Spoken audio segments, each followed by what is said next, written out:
Please be seated.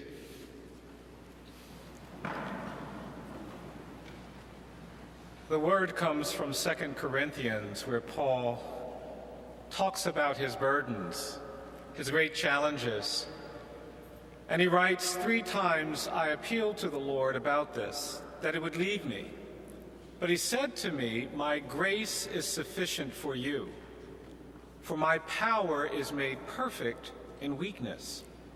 So I will boast all the more gladly of my weaknesses, so that the power of Christ may dwell in me. Therefore I am content with weaknesses, insults, hardships, persecutions, and calamities for the sake of Christ. For whenever I am weak, then I am strong. The prophet Micah reminds us what God requires. He says, God says, do justice, love kindness, and walk humbly with him. This morning I want to talk about what I believe we have to do justice. What does that mean? We're living at a time when we see evidence of great injustice, great inequality, great despair. This country is a very different place than it was 40 years ago. In 1972, there were 300,000 people in jails and prisons. Today, there are 2.3 million people in jails and prisons. The United States now has the highest rate of incarceration in the world. We have 6 million people on probation or parole. There are 70 million Americans with criminal arrests, which means that when they try to get a job or get a loan, they're disfavored. The percentage of women going to prison has increased 640% over the last 20 years. 70% of these women are single parents with minor children, and when they go to jails or prisons, their children are displaced and disfavored. 50% of the people in our jails and prisons are mentally ill. There are collateral consequences. This past March, the president came to my state of Alabama to commemorate the 50th anniversary of the Selma to Montgomery March. There were thousands of people there. Members of Congress came, and very few of them realized that as they celebrated this anniversary, 31% of the black male population in the state of Alabama had permanently lost the right to vote as a result of a criminal conviction. The statistic that keeps me up latest at night is one from the Bureau of Justice that now predicts that 1 in 3 black male babies born in this country is expected to go to jail or prison during his lifetime. 1 in 3. That was not true during the 20th century. That was not true during the 19th century. It's become true in the 21st century. Throughout our cities, you can find sections where there is poverty and despair, where there is neglect and abuse. You see the evidence of inequality and injustice. And so what does it mean to do justice? I'm going to suggest 4 things. I believe that people of faith, those of us gathered in this space, need to do these 4 things. The first is that I believe we have to get proximate to the places where there is injustice, where there is inequality. I think we are called to be proximate. Many of us have heard our whole lives that if there are parts of town where the schools aren't very good, where there's a lot of poverty, where there's a lot of crime, where there's a lot of despair, where there's abuse and neglect and disorder and dysfunction, you should stay as far away from those sections of town as possible. I'm here to urge this morning that we do the opposite. I believe people of faith are actually called to get closer to the communities and the spaces where the schools aren't so good and where there's a lot of abuse, where there's despair, where there's neglect, where there's fear, where there's anger, where there's violence. And in proximity, I believe we are called to be witnesses. And proximity can change you. There is power in proximity. We often come up with the wrong solutions to some of the most vexing problems because we're too far away. You can't see the details of a problem. You can't understand the nuances of the problem until you get close. And in closeness, things are revealed. I am the product of other people's choice to get proximate. When I was a little boy, I lived in a community where black children were not allowed in the public schools. When my dad was a teenager, there were no high schools for black kids. He couldn't go to high school. And then lawyers came into our community in the 1960s, and they insisted that those public schools be opened under our Constitution. And because of their choice to get proximate, I got to go to high school. I got to go to college. I wouldn't be standing here this morning if they had not gotten proximate. Proximity can liberate people. No one in my family had gone to college. When I got to college, I had just the time of my life. I was involved in music. I was involved in sports. I was studying philosophy. I loved being in college. After a couple of years, I called my mother one night. I said, "Mom, I love being in college. I plan to spend the rest of my life in college." My mother said, "I didn't graduate from college, but I don't think they're going to let you do that." I said, "No, Mom, I think they will." I was a philosophy major, and during my senior year, I was out one day, and someone came up to me. They said, "Well, you are a philosophy major, and you are a senior. What are you going to do after you graduate?" I heard that as a very hostile question because I realized that no one was going to pay me to philosophize when I graduated from college. And I just tried to find a way to extend my time in school, and I looked desperately around, and then I learned something. I didn't realize that in this country, if you want to do graduate work in history or English or political science, you actually have to know something about history, English, or political science to get admitted. That was very intimidating to me, so I kept looking, and to be honest, that's how I found law school. It was very clear to me that you didn't need to know anything to go to law school. So I signed up for that, and a few months later found myself at Harvard Law School sitting in a classroom really disillusioned because I went to law school concerned about racial inequality, about poverty, about social injustice, and it didn't seem like anybody was talking about race or poverty or injustice. And then I went to Georgia and I met condemned prisoners. I went to death row. I met people literally dying for legal assistance, and in proximity with the condemned, I found my calling. There was a humanity there, there was a dignity there, there was a life there, there was a spirituality there that made it impossible for me not to leave. Proximity changed me, and it will change you.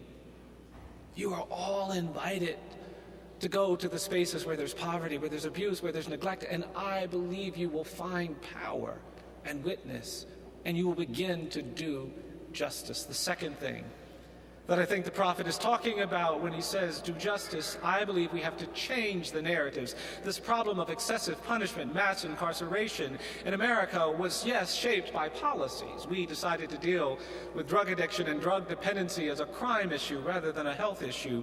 We took away discretion and imposed mandatory sentencing. Our politicians competed with one another over who could be the toughest on crime. But these policies were sustained by a narrative. And this narrative of fear and anger has to be changed if we're going to give witness to the good news, to the power of redemption. We have to change narratives. My clients have gotten younger and younger and younger. We now live in a country where we do dreadful things to our children. There were some people talking about how some children aren't children. In the 80s and 90s, we decided to demonize children, mostly black and brown kids, and we said that these children aren't children, they are super predators. And we used that word to change the laws, and today we have thousands of kids condemned in horrific circumstances.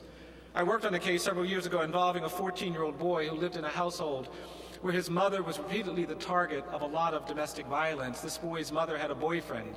And some days the man would start drinking, and when he began drinking, he would get violent. He walked home one day, and he went into the kitchen, and he walked up to this boy's mother, and he just punched her in the face. She fell. She hit her head as she fell, and she was unconscious on the floor, bleeding. Her son came running into the kitchen to try to help his mom recover. He tried to get her to wake up. He tried to get her to respond, and she wouldn't. The little boy thought that his mother was dead. She wasn't dead, but he thought she was. The man had gone into a bedroom and fallen asleep, and so this little boy walked into the bedroom. He walked over to a dresser drawer. He pulled open the drawer and pulled out a handgun. He walked over to where the man was sleeping. The man was snoring, and when the man stopped snoring, this child tragically pulled the trigger and shot the man in the head. The man died, killed almost instantly. The little boy was very small for his age. He'd never been in trouble before. He was a decent student. He was the kind of kid that might have been tried as a juvenile, but for the fact that the man that he shot and killed, his mother's boyfriend, well, that man was a deputy sheriff. And because he was a deputy sheriff, the prosecutor insisted that this child be tried as an adult. They immediately placed him in the adult jail. He'd been there 3 days before I got the case, and I went to the jail, and I noticed how small and frail this child was. He walked in, he sat down, I started asking him questions, but he wouldn't say anything in response to my questions. I put my pen down. I said, look, I can't help you. If you don't talk to me, you got to talk to me. I can't help you otherwise. He just didn't say a word. I got up and I walked around the table. I pulled my chair close to him and I said, come on, I can't help you if you don't talk to me. You got to talk to me. He just kept staring at a wall. I couldn't figure out what to do. And all of a sudden, I decided to lean on him. I don't even know why, but I leaned on this little boy. And when I leaned on him, he leaned back.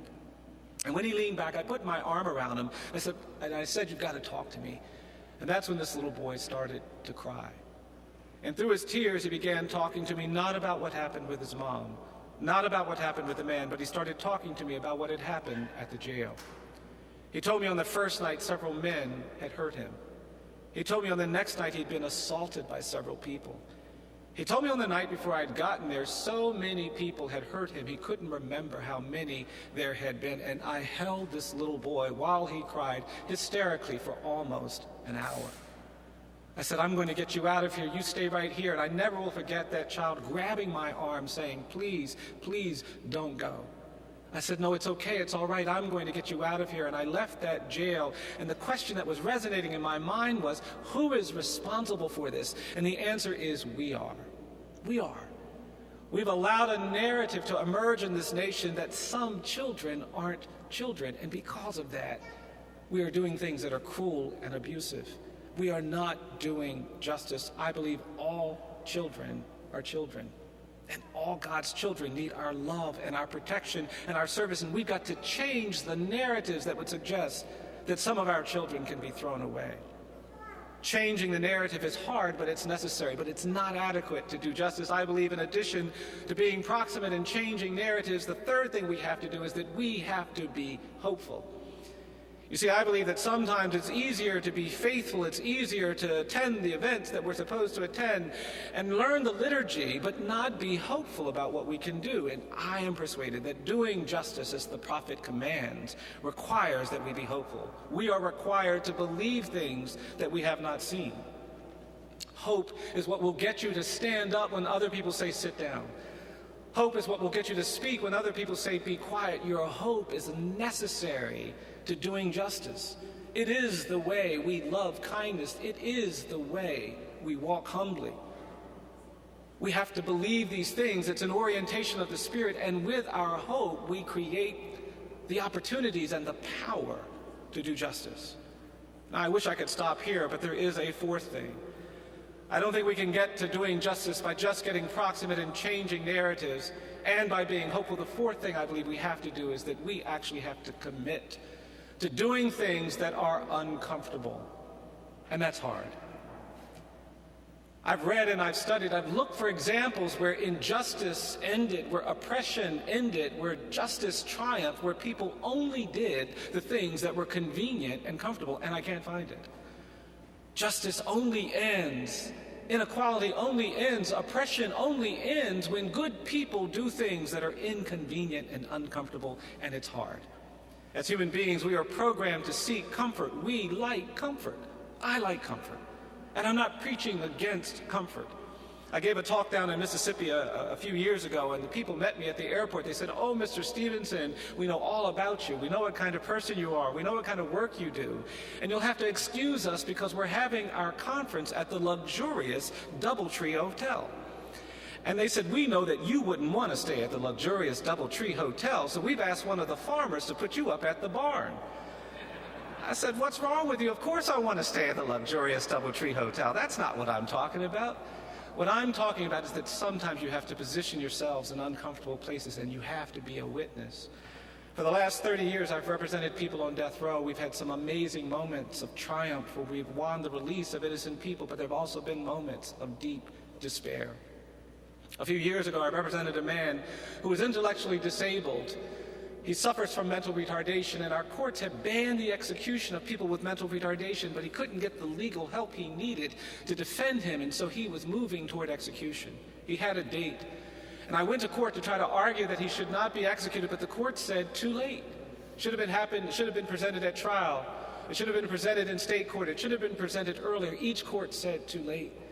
And on the day of his execution, I was frantically hoping that the Supreme Court would intervene. I was pacing in my office an hour before the execution, and I got that call from the court telling me that our stay motion had been denied.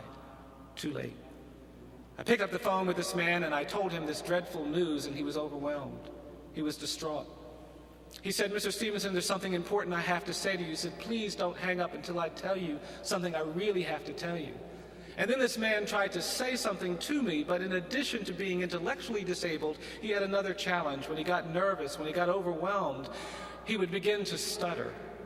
And he would have a hard time getting his words out. And I listened as this man tried to say something desperate and important. I listened as he tried to form the words, but he couldn't do it.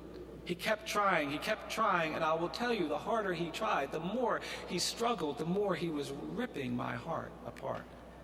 I stood there holding the phone, and tears started running down my face, and he kept trying, and my mind wandered to when I was a little boy about 9 or 10 years old, and my mother took me to church one Sunday. And I was there with my friends talking, and there was a little skinny kid standing next to one of my friends who I'd never met before. And I asked this child, "What's your name? Where are you from?" And I remembered how when I asked that boy that question, he tried to answer, but he couldn't get his words out either. He stuttered. He had a speech impediment. And when he couldn't get his words out, I did something really ignorant. I'd never met anybody with that challenge, and so when he couldn't get his words out, I laughed. My mother saw me laughing, and she gave me this look I'd never seen before. She came over and she grabbed me by the arm. She pulled me aside. She said to me, "Bryan, don't you ever laugh at someone because they can't get their words out right. Don't you ever do that." And then my mother looked at me and she said, "Now you go back over there and tell that child that you're sorry." I said, "Okay, Mom," and I took a step and she grabbed me by the arm. She said, "Wait, after you tell that little boy you're sorry, I want you to hug that little boy." I rolled my eyes, but I said, "Okay, Mom," and I took a step and she grabbed me by the arm and she said, "Wait, after you hug that little boy, I want you to tell that little boy that you love him." I said, "Mom, I can't go over there and tell that child I love him. I just can't do that." And she gave me that look again. I said, all right. And I remembered on the night of this execution walking over to this little boy and saying to him, I said, "Look, man, I'm sorry." And then I lunged at him and gave him my little boy version of a man hug. And I remembered on the night of this execution saying to this child as insincerely as possibly, I said, "Look, I love you." And I remembered how that child hugged me back and then whispered flawlessly in my ear, he said, "I love you too."